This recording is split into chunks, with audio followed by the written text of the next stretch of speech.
ఆ బిడ్డకు నా తండ్రి వాక్యము ద్వారా సమాధానం కలగచేయండి, నీ వాక్యం ద్వారా సమాధానం కలగచేయండి, నీ వాక్యం ద్వారా నెమ్మది కలగచేయండి ప్రభా. నీ వాక్యం ద్వారా ఎంతమంది దుఃఖితులైన కుటుంబాలన్నీ కూడా మీరు ఓదార్చాలి. అయితే మా దుఃఖము మంచి విషయంలో ఉందా చెడ్డ విషయంలో ఉందా అని ఆత్మ పరిశీలన చేసుకోవడానికి మీ కృపాస్థానం దయచేయండి దేవా. మా పిల్లలు నా తండ్రి అనేక మంది నీకు విరోధమైన విధానంలో విచ్చలమైన జీవితంలో ఉన్నటువంటి కుటుంబాలతో తల్లిదండ్రులతో మీరు మాట్లాడి గద్దించండి, బుద్ధి చెప్పమని ప్రార్థిస్తున్నాం. తమ పిల్లలు ఇష్టానుసారంగా వదిలేస్తున్నారు కదా, వారి ద్వారా అనేకలు జరుగుతున్న ఆటంకాలు ఏసు నామం గద్దించమని ప్రార్థిస్తున్నాం. వారు చెడిపోవడమే కాకుండా వేరే వారికి చెడగొట్టేలా చేస్తున్నారు ప్రభా. అలాంటి నేచర్ నా తండ్రి అపవాది యొక్క నేచరే, అది సర్వ సంతతి యొక్క నేచర్. ఆ యొక్క ఆలోచన బిడ్డల నుంచి విడిపించమని ప్రార్థిస్తున్నాం దేవా. మనోహర్కి మీ ఇచ్చే స్వస్థం బట్టి మీకు స్తోత్రం, జ్యోతికి మీరు ఇచ్చిన కుమారుని బట్టి స్తోత్రం, రత్నకి ఇచ్చిన కుమారుని బట్టి స్తోత్రం తండ్రి. అలాగే నా ప్రభ మరి అద్భుత రీతిగా నా ప్రభ నా తండ్రి సహోదరి కమలం ఆమె కన్నిటికి మీరు జవాబు ఇచ్చినారు తండ్రి దేవా. నా ప్రభ ఆమె కుటుంబాన్ని మా తెలియదేవా గోనెగొండ ఇస్తే నా తండ్రి దేవుడు వారి కుటుంబాన్ని మీ జ్ఞాపకం చేసుకుని వారి ప్రతి అక్కర అవసరం తీర్చే దేవా స్తోత్రం. వారి ఇంటి ప్రతిష్ట విషయంలో నా ప్రభా త్వరగా నా ప్రభా ఇక ప్రతిష్ట జరగడానికి మీరే మార్గం సహాయం చేయమని ప్రార్థిస్తున్నాం. అర్ధరాత్రి అడ్డుగొండ వేసినాం లైమం గాక చేరి వచ్చిన ప్రతి ఒక్కరిని మీ ఆత్మశక్తితో మీరు నింపండి. ఇప్పుడే చేసిన ప్రార్థన ఆక్రందన మీ యొక్క కరుణాపీఠంలో చేరిన విధానం బట్టి మేము స్థుతిస్తున్నాం దేవా. మీరు మా మధ్య ఉన్నారు, మాలో ఉన్నారు, మాతో ఉన్నారు. మీ కరుణా హస్తం, మీ దక్షిణ హస్తం, మీ పరిశుద్ధ బాహువు దేవా నా ప్రభా మీ యొక్క కుడి హస్తం సాహస కార్యం చేసే మీ హస్తాన్ని బట్టి మీ గాయపడిన హస్తం మా పైన ఉంచినందుకు మేము స్తుతిస్తూ మమ్మను మాత్రం మీ చుదేకే సమర్పిస్తూ నజరేయుడా యేసుక్రీస్తు శక్తిగల నామమున ప్రార్థిస్తున్నాం తండ్రి, ఆమేన్ ఆమేన్. దుష్ట కార్యం చేస్తారు ఏంటి చెప్పండి, వాడి చెప్పాలి. దుష్టులు దుష్ట కార్యములు చేయడానికే ఉంటారు, వాళ్ళని గుర్తించింది కూడా దేవుడే. నాశనం చేయడానికి ఎవరున్నారు? ఇప్పుడు ఎప్పుడు మర్చిపోద్దండి. అంటే మనం నువ్వు నాశనం అవ్వక చెప్పినా చెప్పకపోయినా నాశనం పుత్రులకు ఏమొస్తుంది? మళ్ళీ చెప్పారా? ఒకరు చెప్పని అవసరం రా. చాలా సార్లు మనం ఏమనుకుంటామంటే వాళ్ళు ఇట్లా అన్నారు, వీళ్ళు ఇట్లా అన్నారు, వాళ్ళు చెప్పింది హెచ్చరికనా అది మనం సరి చేసుకోవాలా అనేది ఆలోచించకుండా దుష్టులు ఎప్పుడు మనం ఏది హెచ్చరిక చెప్పినా కూడా శాపం అనుకుంటుంటాం. వాళ్ళు శాపం అని అనుకుంటున్నారు కాబట్టి ఏమైపోతుంది అది అర్థమైందా? నోటి ఫలం సామెతల్లో తేటగా మాట్లాడబడింది. సామెతలు 17వ అధ్యాయం, సామెతలు 17వ అధ్యాయంలో ఆ మాట తేటగా మనం చూస్తాం చూడండి. 13వ వచనం చూడండి. మేలుకు ప్రతిగా కీడు చేయవాని ఇంట నుండి తొలగిపోదు. ఏముంది ఇక్కడ? అందరి పలకండి. మేలుకు ప్రతిగా కీడు చేయవాని ఇంట నుండి కీడు తొలగిపోదు. ఉదాహరణకు నేను ఈ మాట అన్నాను అనుకో, పెట్టిన వాళ్ళు ఏమంటారు? ఏం శాపలో పెడుతుంది అంటారు కదా. నేను ఒక శాపమే ఇక్కడ దేవుడు ఏమంటున్నాడు? దేవుడు రాసింది, మనుషులది కాదు. దేవుడు మనుషులలో ప్రేరేప చేసి రాసింది. దేవుడు కూడా డైరెక్ట్ గా చెప్పింది కాదు. ఇది ఎప్పుడు గుర్తుపెట్టుకోండి. చాలా మంది ప్రార్థన చేయడానికి సర్వమక్క దగ్గర పోతారు, ఎందుకు ఆడిపోతారు, ఇడిపోతారు, దేవుడిని అడిగితే రారా అంటున్నారు. తప్పుడు పోతారు. యేసయ్యనే ఏమన్నాడు అంటే మీరు ఒక్కరి కోసం ఒకరు ఏం చేసుకోవాలా? ఉందా? వాక్యం ఉందా? మరి యేసయ్య స్వయాన ముగ్గురు తీసుకుపోయి నా కోసం ప్రార్థన చెయ్యండి అన్నాడు.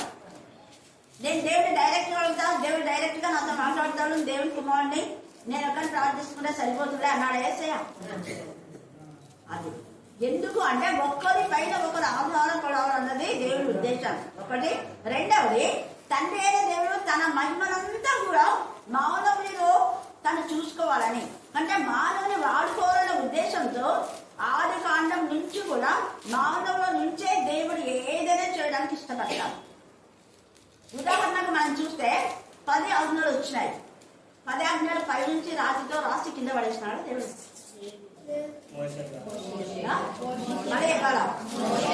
చెప్పండి, మోషే మనుషుడా దేవుడా? మోషే ప్రార్థన ఉంది. మన పాట పాడతాం, మోషే ప్రార్థించగా అని. మరి మోషే ప్రార్థించగా దేవుడు చేసినప్పుడు దేవుడు ప్రార్థించగానే చూడాలి కదా. పాటలా ఏమని పాడుతున్నాం? అదే వేరే వాళ్ళ పేరు చెప్తే వాళ్ళ ఓ నా శాంతి అలా దేవుడే రాసి పెట్టాడు. మోషే ప్రార్థించవా? మనుషుడే మోషే. దేవుడు డైరెక్ట్ గా ప్రార్థించాలా? దేవుడు ప్రార్థించవలసిన అవసరం లేదు. యేసయ్య మాత్రమే, యేసయ్య ఎలాగో తండ్రి నామంలో, అది కూడా. తర్వాత ఏలియా ప్రార్థించగా అన్నాడు. ఏలియా మనుషుడా దేవుడా? అందరూ చెప్పారా? అంటే చెప్పగలకంటే దేవుడు అనమాట. ఆడదే రాసినాడు. ఏలియా మన వంటి మానవుడైనా, మన వంటి అన్నాడు, మన వంటి మానవుడైనా ప్రార్థించగా వర్షం వచ్చింది. ప్రార్థిస్తే వర్షం ఆగిపోయింది. రెండు, వర్షం వచ్చేలా ఆయనే చేస్తున్నాడు, వర్షం ఆగిపోయేలా ఆయనే చేస్తున్నాడు. ఇంకొక ప్రశ్న, నయమాను డైరెక్ట్ గా దేవుని దగ్గరికి పోయినాడా? ఎవరి దగ్గరికి పోయినా? ఆ పాప ఏం చెప్పింది? నీకు దేవుడు బాగు చేస్తాడని చెప్పినాడా? ఎవరు బాగు చేస్తాడని చెప్పింది? దైవ జనుడు అన్నాడు. దైవం అంటే దేవుని సంబంధులు. గుర్తుపెట్టుకోండి. ఎవరు దైవజనుడు అంటే దైవ సేవకులు. సైతాన్ సేవకులు, దేవదాసు అని ఉంటది. వారు దేవునికి దాసులు కాదు. ఎవరికి దాసులు? సైతాన్ దాసులు. వేరేమో దేవదాసు. కానీ దాసత్వం పని చేసేది అవ్వాలి. ఇదన్నీ ఎందుకు అంటే ఇక్కడ బుద్ధిమంతులు అయితే గ్రహిస్తారు. ఏమని గ్రహిస్తారు బుద్ధిమంతులు? దేవుడు అనేక విధాలుగా నాతో మాట్లాడతాడు. టీవీల ద్వారా మాట్లాడతాడు, వాక్యం ద్వారా మాట్లాడతాడు, వాక్యం నేను చెప్పేటప్పుడు మాట్లాడతారు, ఇంకో చెప్పేటప్పుడు మాట్లాడతారు అనేది బుద్ధిమంతులు గ్రహిస్తారు. కానీ దుష్టులైతే ఆ గ్రహింపు అనేది లేక, నువ్వు ఎందుకు వస్తున్నావు, అపోస్తలుడైన పౌలు మాట ఎందుకు వింటున్నావు అని అలెగ్జాండర్ కంచెలు గాడు అన్నాడు కదా. అది కూడా మీకు ఇంతకు ముందు చెప్పిన. ఎందుకంటే ఈ మధ్య టీవీలో 2 సార్లు వరుసగా తెచ్చింది. మీరు ఎందుకు అక్కడికి పోతారు, ఇక్కడికి పోతారు? దేవుడు మీతో మాట్లాడడం, మీ ప్రార్థన వింటాడు. ఎవరు చెప్తున్నారు వినదని? కానీ దేవుడు 2 లేక 3 అన్నారు. ఎందుకు చెప్పినాడు ఆ మాట? కావాలని చెప్పినాడు. 2 లేక 3 అంటే నీ విశ్వాసాన్ని బట్టి నువ్వు ఇంకో కలిసి ప్రార్థన చేయండి. తల్లి కూతురు లేదా ఏసై విజ్ఞాపన చేయాలి. ఒకవేళ నేను ఒంటరిగా చేస్తే నేను ఒక్కదాన్ని చేయాలి. అందుకే ప్రార్థిస్తున్నాము అనాలని మీతో చెప్పిన. ప్రార్థిస్తున్నాను అనకూడదు. దానియేలు ఒక్కడే చేయొచ్చు. కానీ ఏం చేసినాడు దానియేలు? అది బుద్ధిమంతులైతే, దానియేలు బుద్ధిమంతుడు కాబట్టి తను ఒక్కడు చేసినా దేవుడు వింటాడని తెలుసు. ఆల్రెడీ అక్కడ 4 ప్రార్థన చేసినా కూడా మేము మా ప్రార్థన విని అన్నాడు. నా ప్రార్థన విని అనలేదు. అక్కడ దానియేలు నువ్వు చేస్తున్నప్పుడు నేను వచ్చానని దూత మాట్లాడతాను. ఎంత ఇక్కడ కూడా అందుకనే బుద్ధిమంతులు అన్నమాట స్ట్రెచ్ చేసి చెప్పడానికి కారణం అదే. అంత్యకాలంలో బుద్ధిమంతులైతే గ్రహించి ప్రార్థన సహవాసనందు వాళ్ళంతా అపోస్తల కార్యం 2వ అధ్యాయంలో మనం చూసుకున్నాం. రొట్టె విరుచుట యందు సహవాసనందు 7వ తెగ ఎలా ఉన్నారంట? 7వ తెగ అంటే ఒక రోజు వచ్చి ఇంకో రోజు నాకు దేవుడు నాతో మాట్లాడతాడే, నేను ఎందుకు వాళ్ళ సహవాసానికి నాకు వాక్యం వచ్చులే, నేను ప్రార్థన చేస్తాలే అని వాళ్ళు అనలేదు. ప్రతిరోజు ఒకరికి ఒకరు అని ప్రతిరోజు ఎందుకు మీతో ప్రార్థన చేయమని పిల్లలతో వాక్యం 5 నిమిషాలు నేను వాక్యం తగ్గించుకోను, కానీ వీళ్ళకి వాక్యం చెప్పమంట. ఎందుకు? ఆ వాక్యాల ద్వారా దేవుడు అంటమ్మా, ప్రార్థన ద్వారా. ఆమె వచ్చింది ఆ అవ్వ ఎంత చక్కగా 2 పాటలు పాడింది. విన్నారు కదా మీరంతా? హల్లెలూయా హల్లెలూయా హల్లెలూయా. పూర్తిగా పాడేటటువంటి కాడ దేవునికి ఇంపైన శ్వాస యాగం. అందుకనే దానియేలుకు వచ్చిన ఈ దర్శనంలో మనకందరికి చెప్తుంటే ఇక్కడ కూడా ఏం చేస్తున్నారంటే దేవుడు డైరెక్ట్ గా దానియేలుతో మాట్లాడొచ్చు. మాట్లాడినాడా చెప్పండి? దేవుడు డైరెక్ట్ గా దానియేలుతో మాట్లాడవచ్చు. మాట్లాడినాడా? చేస్తా అన్నాం. మాట్లాడినాడా? 2 నిమిషాలు దర్శనం ద్వారా లేదా అంటే దూత ద్వారా దర్శనం కూడా చూడండి. కళలో దేవుడు మాట్లాడతాడు, దర్శనం ద్వారా. ఇక్కడ చూడండి, ఆ తల్లి అయిన మరియకే గాబ్రియల్ పంపించినాడు. యోసేపుగా గాబ్రియల్తో చెప్పాడు దర్శనం ద్వారా. ఇంకా చాలా మందికి ఇక్కడ కూడా దానియేలు ఇంత ఆత్మ సంబంధి అయినప్పటికీ దానియేలు నేను చూచుచుండగా మరి 2 మనుషులు, ఎవరన్నా వాళ్ళు అని చెప్పాలా? ఇక్కడ మనుషులు అని రాయబడింది, వారు ఆత్మ సంబంధులు. మనుషుల దగ్గరికి పోవద్దండి అని మనుషులను నమ్ముకున్నట కంటే యెహోవాను ఆశ్రయించడం మేలు అని అక్కడ ఎందుకు చెప్పాడు దావీదు అంటే, చాలా మంది రాజు, మనుషులు అంటే రాజులు, మనుషులు అంటే ఈ లోకపు రాజు అధికారులు అని అర్థం అక్కడ. లేదా సంబంధులు మనుషులు అంటే. ఆత్మ సంబంధుల దగ్గరికి వెళ్ళాలి అనేది ఏలియా మనిషే కానీ ఆత్మ సంబంధి, దానియేలు మనిషే కానీ ఆత్మ సంబంధి, మోషే మనిషే కానీ ఆత్మ సంబంధి, యెహోషువ మనిషే కానీ ఆత్మ సంబంధి, యేసయ్య మనిషే, మనిషి రూపంలో వచ్చాడు, మనలాంటి మానవులే, మానవాకారంలో అన్నాడు, కానీ ఆత్మ సంబంధి. ఆత్మ సంబంధుల దగ్గరికి వెళ్ళమని చెప్పాడు కాబట్టి ప్రవక్త శిష్యులలో ఒకరి భార్య ఆత్మ సంబంధి అయిన ఎలీషా దగ్గరికి 2వ రాజులో వెళ్ళిందే కానీ దేవా నువ్వు నాకున్నావు, నా భర్త నీ శిష్యుడే కదా, నాకు సాయం చేయవా అని ఇట్లా ప్రార్థన చేసుకోవచ్చు, చేసుకునేది కూడా. అయినా ఆమె ఏం చేసింది? దైవజనం దగ్గరికి వచ్చింది. హల్లెలూయా, హల్లెలూయా. ఎందుకు అలాగా దైవజనం దగ్గరికి వస్తేనే ఆమె సొల్యూషన్ ఎందుకు పోయిందంటే దేవుడు కోరేది సహవాసమే. ఆయనకు కెరాకులు చెరాకులు దూతలు 24 మన పెద్దలందరూ రోజు స్తుతిస్తున్నారు. ఆ స్తుతులతో ఆయన సంతృప్తి పడలేదు. ఒక సహవాసాన్ని కోరి ఆదాములను చేసుకున్నాం. దేవుడే సహవాసాన్ని కోరితే మనకు సహవాసం ఎంత అవసరం. దేవుడే మనుషులకు స్తుతులను కోరితే మనం ఒకరికొకరు ప్రార్థన చేసుకోవడం, స్తుతించుకోవడం, హెచ్చరించుకోవడం ఎంత అవసరం. ఇక్కడ 2 మనుషులు అంటే వాళ్ళు దేవుని ఆత్మలు. ఏటి అవతల ఒకడు ఏటి యువతల ఎద్దునను ఒకడు నిలిచి, ఆ ఇద్దరిలో ఒకడు నారబట్టలు వేసుకున్న వాడై ఏటి నీళ్ల పైన అండలం చేసుకున్నాడు. నారబట్టలు వేసుకున్న వాడు ఎక్కడ ఆడుతున్నాడంట? మళ్ళీ చెప్పాలి అందరు, నీళ్ల పైన ఆడుచుండేను. నీళ్ల పైన మనిషి తేలుతాడా? మునుగుతా, చచ్చిన శవమై తేలేదు.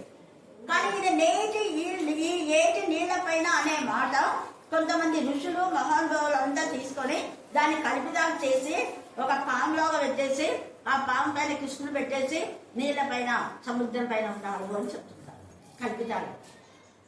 తర్వాత గంగమ్మ తల్లి అని పూజిస్తుంటారు. ఇక్కడ నీటి పైన నడిచాడు యేసయ్య కదా. ఇక్కడ దానియేలుకు కలిగిన ఈ దర్శనమే నీటి పైన యేసు ప్రభువు నడిచి వచ్చారు 2 సార్లు. మనకు తెలుసు ఆ విషయం. ఇక మార్కు సువార్తలో ఉంది. మరి ఇవన్నీ కూడా మనకు తెలుసు. యేసయ్య నీటి పైన నడిచి రావడం. కాబట్టి గుర్తు ఆత్మ సంబంధులు అలాగా రాగలరు కూడా. ఆత్మ సంబంధులు ఇక్కడ పరిశుద్ధాత్మ చెప్పగానే ఎక్కడికో వెళ్ళిపోతారు ఆత్మ ద్వారా. అది కూడా అపోస్తుల కార్యం 8వ అధ్యాయంలో మనకు తేటగా రాయబడింది. అక్కడ ఆయన వాక్యం చదువుతున్నాడు. వెంటనే నువ్వు గ్రహించావంటే ఎవరైనా చెప్పకపోతే నేను ఎలా గ్రహిస్తాను? ఎవరైనా చెప్పడానికి దేవుడు అందుకే అనేక ఏర్పాటు చేసుకున్నాడు. ఇక్కడ డైరెక్ట్ గా దానియేలుతో మాట్లాడవలసిన దేవుడు ఈ విధానంలో దర్శనం ద్వారా ఆయనతో మాట్లాడుతున్నాం. సేమ్ ఇదే మనకు మళ్ళా ప్రకటన గ్రంథంలో మనకు రిపీట్ అవుతుంది. ప్రకటన గ్రంథం 10వ అధ్యాయం చూడండి. ప్రకటన 10వ అధ్యాయము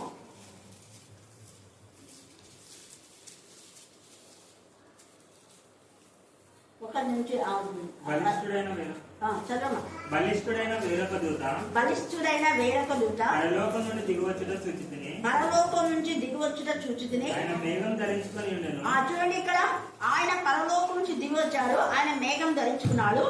ఆయన శిరస్సు మీద మేఘ ధనస్సు అంటే ఇంద్రధనస్సు ఉండేను. ఆయన ముఖం సూర్యబింబం వలె ఆయన పాదములు అగ్నిస్తంభం వలెను ఉండేను. ఆయన చేతిలో విప్పబడి ఉన్న ఒక చిన్న పుస్తకం ఉండేను. ఆయన తన కుడి పాదం సముద్రం మీద, చూడండి కుడి పాదం ఎక్కడ పెట్టినాడ? ఎడం పాదం ఎక్కడ పెట్టినాడు? భూమి మీద మోపి. ఇక్కడ దానియేలుకు దర్శనం అదే. కుడి పాదము సముద్రం మీద, ఎడం పాదం భూమి మీద పెట్టి ఆయన అదంతా మీరు 9 దాకా చదువుకోండి, టైం లేదు కాబట్టి. నారబట్టలు ధరించిన ఆయననే. ఆయన ఏమని చెప్తున్నాడు అంటే ఇక సమాప్తమైంది అని చెప్తున్నాడు. ఎంత చక్కగా అతడు తన కుడి చేతిని ఎడమ చేతిని ఆకాశం వైపు ఎత్తి నిత్య జీవి యొక్క వారి నామంలో గుర్తు పెట్టుకొని ఒక కాలంలో అర్ధకాలంలో పరిశుద్ధ జనము యొక్క బలంలో కొట్టివేయుట ముగింపబడగా సకల సంగతులు ఏమైతున్నాయంట? సమాప్తములు. ఇక్కడ ఏం రాశాడో అది అక్కడ అదే రాశాడు. ప్రకటనలో యోహానుకు వచ్చిన దర్శనం దానియేలుకు వచ్చింది కొన్ని సంవత్సరాల క్రితం, మగ్గా ఉంది. తర్వాత మనకు అంటే యేసయ్య చనిపోయి తిరిగి లేచేంత వరకు మగ్గా ఉంది. తర్వాత దాన్ని విప్పినాడు. అది మళ్ళీ ప్రకటనలో సేమ్ ఉంది. ఎంత తేటగా ఎందుకు అలా రాస్తున్నారు అంటే మనకు బుద్ధి కలగడం కోసం. అందుకే బుద్ధిమంతులైతే దీన్ని గ్రహిస్తారు, దుష్టులైతే గ్రహించలేరు అని తేటగా 2.5 సంవత్సరాల గురించి అక్కడ రాశాడు. ఇక్కడ 12, 13 వచనాలు చదవండి. 1335 దినములు ఈ 1335 దినములు తాలుకొని కనిపెట్టువాడు ధన్యుడు. అంత్యం వరకు నిలకడగా ఉండిన ఎడల విశ్రాంతి నుండి కాల అంతమందు నీ వంతులో అన్నాడు. ఆయననేమో 1290 అన్నాడు. ఒకరేమో 2090 సంవత్సరాలకు వస్తుంది, అంటే 2000 లోపే ఉగ్రత వస్తుందని 2000 సంవత్సరాల క్రితం కొంతమంది చెప్పినారు. ఇది చదివి నేను అన్న వాళ్ళతో, మీరు బుద్ధిమంతులు కాదు, బుద్ధి లేని వాళ్ళు అన్న. ఏంటి వాక్యంలో ఉంది కదా, అక్కడ అన్నాడే కానీ వెంటనే వస్తాడని ఉందా? లేదు కదా. అది ఏమన్నాడు ఏసే, నాకే తెలియదు, తండ్రికి మాత్రమే తెలుసు అన్నాడు. అది మరుగ్గా ఉంది. ఫలానా రోజు వస్తానని ఎక్కడ రాయబడేది లేఖనంలో ఎక్కడ ఆదివారాలు లేవు. కాకపోతే బుద్ధిమంతులు గ్రహిస్తారంటే ఈ సూచన బట్టి మనం దేవుడు అక్కడ సమీపంగా ఉందని చెప్పాలి. గ్రహిస్తాము. ఆయన నా అంత్య దినంలో ఎందు నేను వచ్చేటప్పుడు రాజ్యం మీదకి రాజ్యం లేస్తుంది అన్నాడు, తెగుళ్ళు వస్తాయి అన్నాడు, భూమి కంపిస్తా అన్నాడు. అలాంటప్పుడు నేను సమీపంగా ఉన్నాడు కాబట్టి మీరు జాగ్రత్త పడండి అన్నాడు. కానీ ఏ రోజు వస్తాడని రోజు మాత్రం చెప్పలేదు. ఇది చూసుకొని కొంతమంది చెప్పారు. మళ్ళీ కొంతమంది దేవుడు కనికరంగా తండ్రి అంటే ఒకసారి చెప్పిన గిద్దనే మళ్ళీ వచ్చి స్కూల్లో మా టీచర్స్ అందరికీ ఒకసారి క్లాస్ చెప్తుండే నేను బాగా వచ్చిన మేరక్క కూడా తెలిసిన విషయం. ఎలా చెప్తుంది దర్శనాలు అంతే ఏమేమో వేసి చెప్తున్నాడు అతను. రాంగ్ అది. నువ్వు అనుకుంటున్నావు కదా 2000 సంవత్సరాలు 2003 ఇంతకు వస్తుంది అంటే అప్పటికి నేను పరిశుద్ధాత్మ గారు చెప్తున్నా, అప్పటికి రాదు నాకు ఎందుకు, నాకు వితౌట్ మై నాలెడ్జ్ రాలేదు. 2003 వచ్చిందా? రాలేదు. తర్వాత కలిసినాడు ఆయన 2012లో. ఎప్పుడు నేను 2000 పోయినా అనుకున్నాను నేను అన్నా. అప్పటికి కోవిడ్ సూట్ బూల్ ఉంది, ఇంకొక నార్మల్ ఉన్నాడు గ్రాండ్ పెట్టుకుని. మేరే టీచర్లు అందరూ తెలుసు. 2003 పోయినా అనుకున్నా. మళ్ళీ ఏం పన్నాలు కలిపన్నావు నువ్వు అన్నా. దానికి ఆన్సర్ లేదు. మనీ కోసము ఇలాంటివి చెయ్యొద్దు. మంచిగా నీకు వాక్శక్తి బాగా వాక్యం చెప్తాను. వాక్శక్తి ఇచ్చినా చక్కగా వాక్యం చెప్పు, కానీ సోదే చెప్పొద్దు ముఖ్యాన్ని. కాబట్టి మనం ఇక్కడ దేవుడు ఇది ఏమంటున్నా అంటే సూచనలు ఇవి. అప్పటి నుంచి మీరు జాగ్రత్తగా ఉండండి. 1290 దినములు, తర్వాత 1330 దినములు అంటే ఆయన కనికరం. ఇంకా ఆయన కనికరం ఎంతైనా కావచ్చు, లేదా ఇప్పుడే రావచ్చు. ఎందుకు దుష్టులు ఎక్కువ దుష్ట కార్యం చేసుకుంటే ఓర్చుకోలేడు, కోపం వస్తుంది. అదే నేను మధ్యాహ్నం వేళ చెప్పిన. బెన్కిందం లోయలో తమ కుమార్తెలను అగ్నిగుండం గుండా, అంటే ఈ లోకం అనేటువంటి లోకాశల్లో వాళ్ళను మరి అలాగ ప్రవేశపెడుతున్నారు కాబట్టి, అలా పెంచుతున్నారు కాబట్టి వెంటనే దేవుడు వాళ్ళందరినీ కూడా నాశనం చేశాడు. దేశమే అపవిత్రమైపోయింది. మందిరం అపవిత్రమైపోయింది అంటే దేశం అపవిత్రమైపోతుంది. మీరు ఇరిమియా 7 చివరి వచనంలో మీరు చదవండి. ఇప్పుడు చదవండి చూద్దాం. ఇరిమియా 7వ అధ్యాయం. ఉల్లాసధ్వనియు ఆనందధ్వనియు పెళ్లి కుమారుని స్వరమును పెళ్లి కుమార్తె స్వరమును యూదా పట్టణంలోను యెరూషలేము వీధులలోను లేకుండా చేసేదను. ఈ దేశం తప్పక పాడైపోవు. ఈ ఎంత తేటగా మాట్లాడుతున్నా అంటే ఇది దేవుడి శాపమా? తప్పగా పాడైపోవును అంటే శాపం కాదు. పైన దేవుడు ఏం చెప్పినాడు? నేను పంపిన మాటలు వినకపోతే మీకు వస్తాను ముందే చెప్తున్నాడు. శాపము ఆశీర్వాదం మీ ముందు పెడుతున్నా. చాయిస్ ఇవ్వసే మీకు మీరుగా నేను చెప్పిన పెందల కడ లేచి అంటే అతి త్వరలో. పెందల కడ అంటే వేకుజామని వస్తుంది. ఇంకొకటి నేను ఎన్నిసార్లు మీకు చెప్పినా అనేది కూడా వస్తుంది. పెందల కడ అంటే వేకునే అని కాదు, ఎన్నిసార్లు మీతో చెప్పాను నేను. చెప్పినా మీరు వినలేదు. దైవజనులు పంపిస్తే మీరు ఎలాగో ఉన్నారు అంటే మీ మాటలు దేవుడికి విరోధంగా ఉన్నాయి. మెడవంచని జనాంగం, మనసు మార్చుకోరు, బ్రతుకులు మార్చుకోరు, కఠినపరుచుకుంటారు, నా మాట వినరు. అందుకనే దేవుడు ఆ యొక్క వాళ్ళందరూ కూడా, అది బెన్కిందం అనే తొఫేతు లోయ, దాన్ని బద లోయ అంటారు. అంటే ఒక పెద్ద లోయలో అనేక మంది శవాలు. సేమ్ అదే మణిపూర్ అప్పుడు జరిగింది, దివి తాలూకు అప్పుడు జరిగింది. ఈ మధ్య కూడా చాలా మంది చనిపోతే కరోనా వైరస్ అప్పుడు గుంతలు తీసి ఎట్టడేట్ల పడేస్తున్నారు లోయ. అప్పుడు జరిగిన ప్రవచనాలు నెరవేరుతున్నాయి. బుద్ధిమంతులైతే దీన్ని గ్రహించి వాళ్ళు ఏం చేస్తారు? దుష్ట కార్యాలు చెయ్యాలి. అదే అక్కడ దుష్టులు దుష్ట కార్యాలు చేస్తారు, కానీ బుద్ధిమంతులైతే గ్రహిస్తారు. బుద్ధిమంతులు కాని వాళ్ళు హెచ్చరికను కూడా శాపం అనుకుంటారు. చూడండి ఇక్కడ అపోస్తల కార్యం 8వ అధ్యాయంలో 20 వచ్చిన చదవండి. అపోస్తల కార్యము 8:20. అందుకు పేతురు నీవు ద్రవ్యం ఇచ్చి దేవుని వరం సంపాదించుకున్నావు, తలంచుకున్నందున ఇక్కడ అండర్లైన్ చేసుకోండి. నీ వెండి నీతో కూడా నశించాలంటే అతను నశించాలని ఉందా, నశించకూడదంట చెప్పాలా? ఏం డౌట్ లేదా అనే పైసలు అన్నాడు. మరి పేతురు శాపమా? ఎందుకంటే వాక్యంలో ఉంది, దేవునికి విరోధంగా చేసింది ఏ ఆయుధము, పరిశుద్ధాత్మకు వ్యతిరేకంగా చేసిన వాళ్ళకి ఇక్కడ క్షమాపణ లేదు, పరలోకం కూడా క్షమాపణ లేదు. కీడు చేయడానికి కీడే మూడుగా రాయబడింది. అంటే ఇక్కడ పరిశుద్ధాత్మను డబ్బు పెట్టంటే డబ్బుతో నువ్వు ఏదైనా కొనొచ్చునే అనుకొని విరమించున్నావు కాబట్టి నువ్వు నశిస్తావు అన్నాడు. నాకేం శాపం పెడతావా? నువ్వు నేను శాపం పెట్టొచ్చా? దీవించాలి, దీవిస్తే దేవుడు కొట్టాలి చేతులు. అబద్ధం, అది అర్థమైందా? ఎందుకు? అక్రమమైన సొమ్ము ద్వారా శాపం వస్తుందని వాక్యంలో ఉంది, తేటగా ఉంది వాక్యం చెప్పాడు. అక్కడ పరిశుద్ధాత్మ ద్రవ్యంతో కొనకూడదు.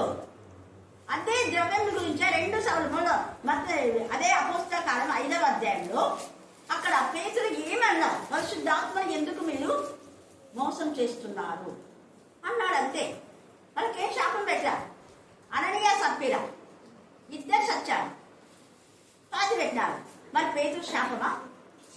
అక్కడ ఎంతమంది తిట్టుకునిండాలో పేతురు భయపడి అనేక మంది ప్రభు వాక్యం విని ఏం చేస్తున్నారు తెలుసా?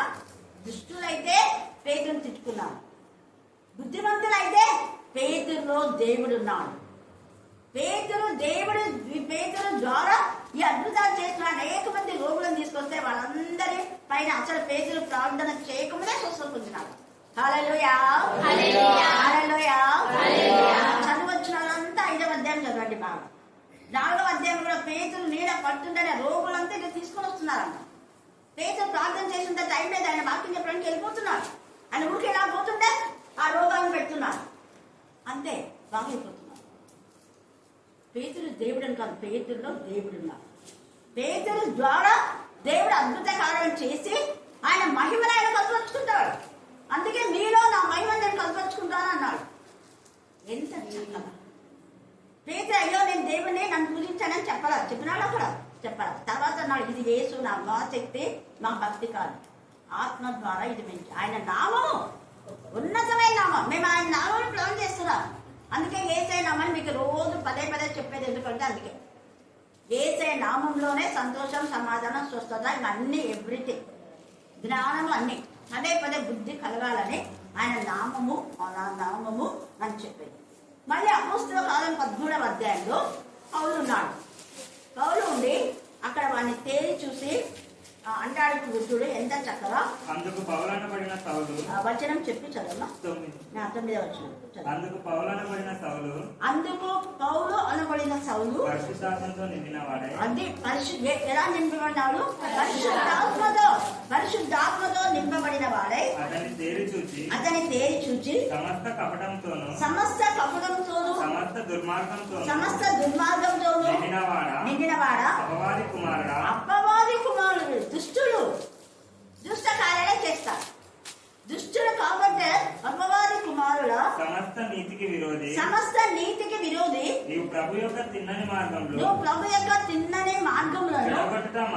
చెడగొట్టుట మానవ. ఇదిగో ప్రభువు తన చెయ్యి నీ మీద ఎత్తి ఉన్నాడు. నీవు కొంతకాలం గుడ్డివాడవై చూడకుందామని చెప్పాను. సూర్యుని చూడకుందామని చెప్పాను. అంటే ఇది శాపం కాదు, పరిశుద్ధాత్మకు వ్యతిరేకంగా చేశాడు. ఆత్మ ద్వారా పౌలు గర్తించినాడు. మనం ఏమనుకుంటాం? పౌలు చెప్పించవచ్చా అంటాం. మనమైతే ఖచ్చితంగా ఇక్కడే జరిగింది అనుకో, గూడూరులో 100% ఇదే మాట మాట్లాడతాం. కానీ వాడు గుడ్డుకు అయిపోయినాడు. దుష్టులు దుష్ట కార్యం చేసేవాడు దుష్టుడు. వాడి ఆలోచన ఏంటంటే పౌలు వచ్చి వాక్యం చెప్తున్నాడని అందరు పౌలు మెచ్చుకుంటున్నారని మనకి ఇష్టపడి ఏం చేస్తున్నాడు? ఆ అధికారిని విశ్వాసం నుంచి తొలగించడానికి ప్రయత్నిస్తున్నాడు. ఈరోజు పౌలు వస్తానన్నాడు అయ్యగారని ఈ గాడి వాళ్ళతో చెప్తున్నాడు. ఆ పౌలు ఏంది? పౌలు కంటే దేవుడు నాతో మాట్లాడతాడు అని అన్ని అబద్ధాలు అన్ని చెప్పించాడు. వెంటనే పౌలు వచ్చినాడు. వచ్చి నువ్వు సమస్త కపటంతో ఉన్నావు, అధికారి ద్వారా ఏమో డబ్బులు దొరుకుతాయని ఎప్పుడు ఆయన దగ్గర పోయి ఏదో ఉండేవి లేడు అని చెప్పి, కానీ అధికారి ఏమనుకున్నాడు, ఈయన మంచి దేవుడు దొరుకుతాయి అంటున్నాడు. తర్వాత పౌలు ఎప్పుడైతే అతను గద్దించి గుడ్డివాడైపోయినాడో అధికారికి అర్థమైపోయింది. ఇన్ని రోజులు నేను ఒక వేషధారిగా డబ్బులు ఇచ్చింది అనుకున్నాను. పౌలు చెప్పినప్పుడు విని అనేకులు ప్రభువునందు విశ్వసించారు. యథార్థంగా మనం మాట్లాడాలి, ఉన్నది ఉన్నట్టుగా. అందుకే పేతురు 3:10 అక్కడ ఒక మాట ఉంది, జీవంలో ప్రేమించిన వాళ్ళు అంటే జీవం ప్రేమించాలి యథార్థంగా మా కీవులు కింద అంటారు, దుష్టుడే అంటాడు, నీతిమంతుడే అంటాడు. అది కూడా సామెతలు మీరు 18లో చదివితే 17-18 చదివితే అక్కడ తేటగా ఉంది. నీతిమంతుడు దుష్టుడన్నా తప్పే, దుష్టుడు నీతిమంతుడన్నా కూడా తప్పే.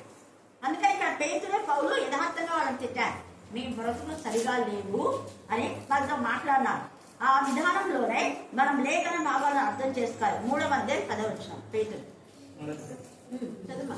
జీవమును ప్రేమించి ఏమిని ప్రేమించిన వాళ్ళు ప్రేమించి మంచి దినములు అంటే దానియాలు మంచి దినాలే చూశారు. చూడబోదు వాళ్ళు చెడ్డ దానిని అంటే లేని వాటిని పలుకోకూడదు, ఉన్న వాటిని పలుకోవచ్చు.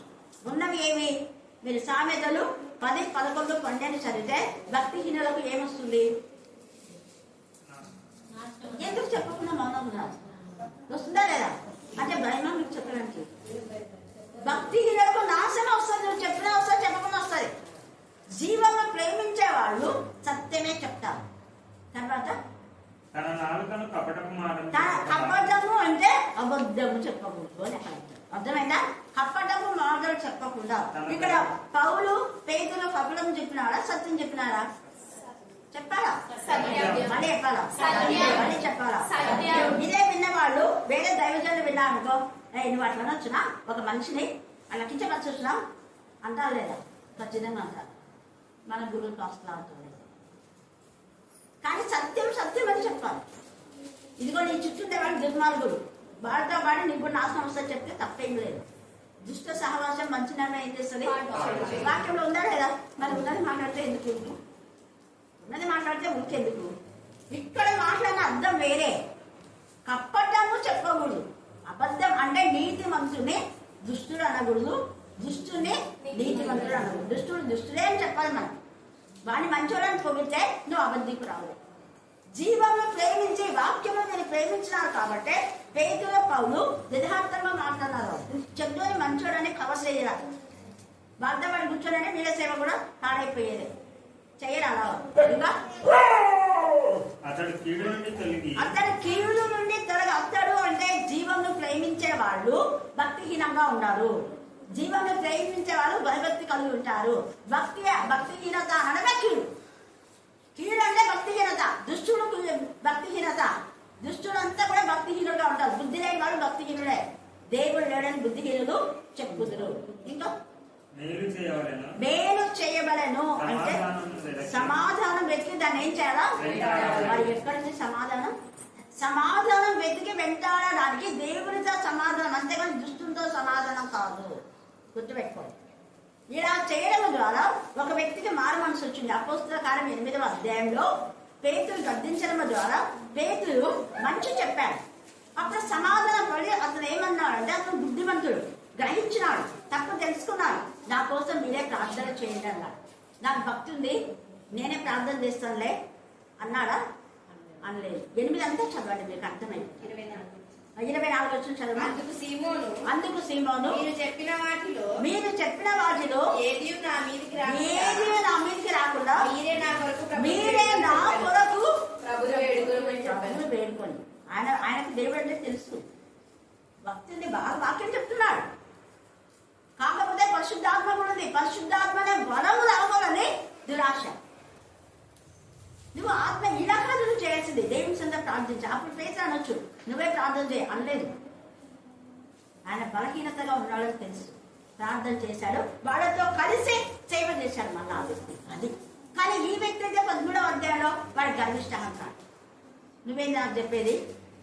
నేను మళ్ళీ ఇలాంటి వాళ్ళంతా పోయి అపోస్తలుల పౌలు మీద దురాలోచన చేశారు. కాబట్టి దానియేలు పైన ఎంతమంది ఎన్ని నేరారోపణలు చేసినా 12వ అధ్యాయం వరకు కూడా దానియేలు దేవుడు ఎంతగానో ఆశీర్వదించి రాబోయే విషయాలన్నీ కూడా చెప్పి ఇక్కడ బుద్ధిమంతుడు కాబట్టి మనకు రాశాడు.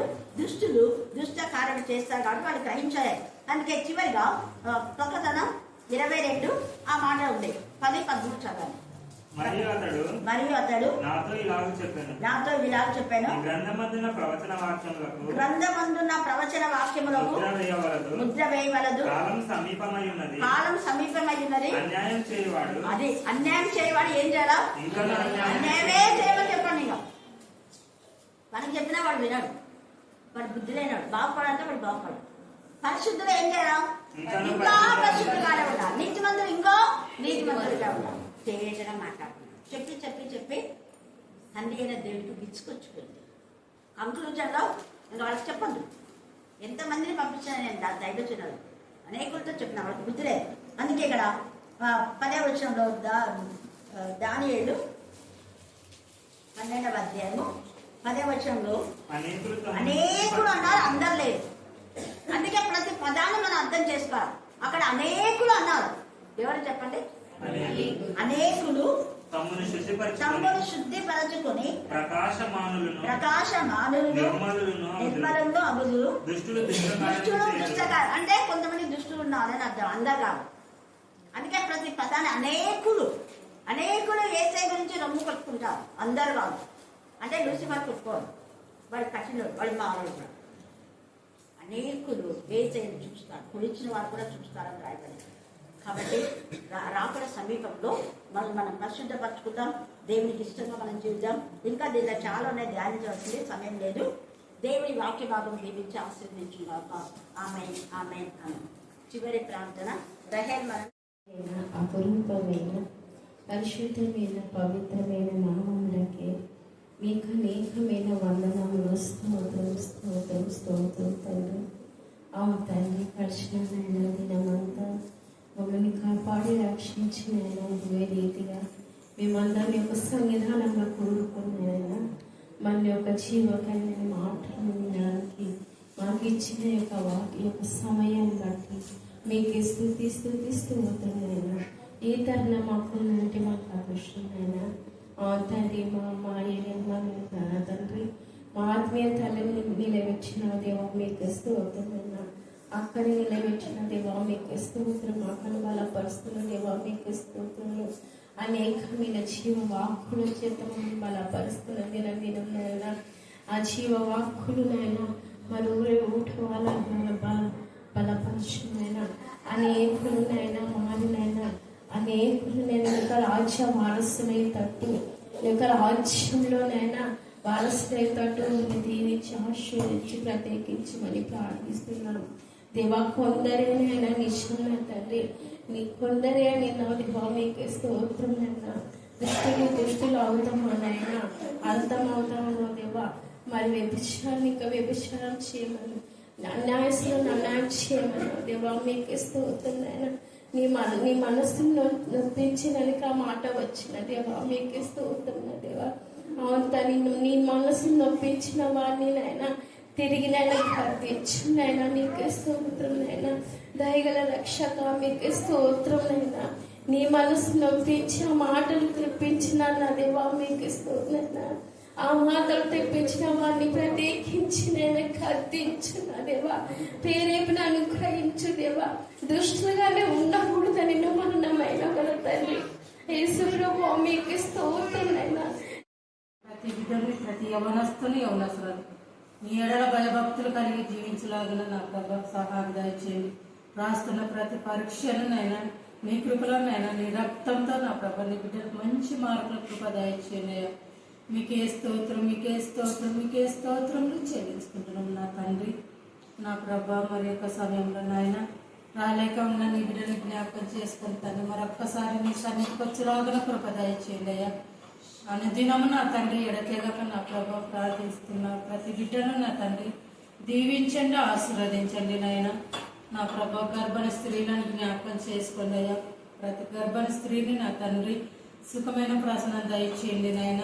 నా ప్రభ గర్భఫలాలు లేని బిడ్డలు నాయన నిన్ను అడుగుచున్న ప్రతి ఫలంలో దయచేయండి దేవా. మీకే స్తోత్రం, మీకే స్తోత్రం, మీకే స్తోత్రం నా తండ్రి.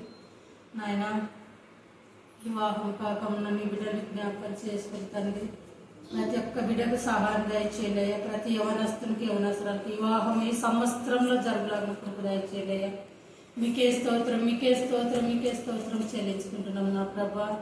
నా ప్రభ మరి సంతోషంగా నా ప్రభ చక్కటి నా ప్రభ ఆరోగ్యం ఇచ్చినందుకు స్తోత్రంలో నాయన. వసంత కుటుంబాన్ని కూడా దీవించండి, ఆశీర్వదించండి నాయన.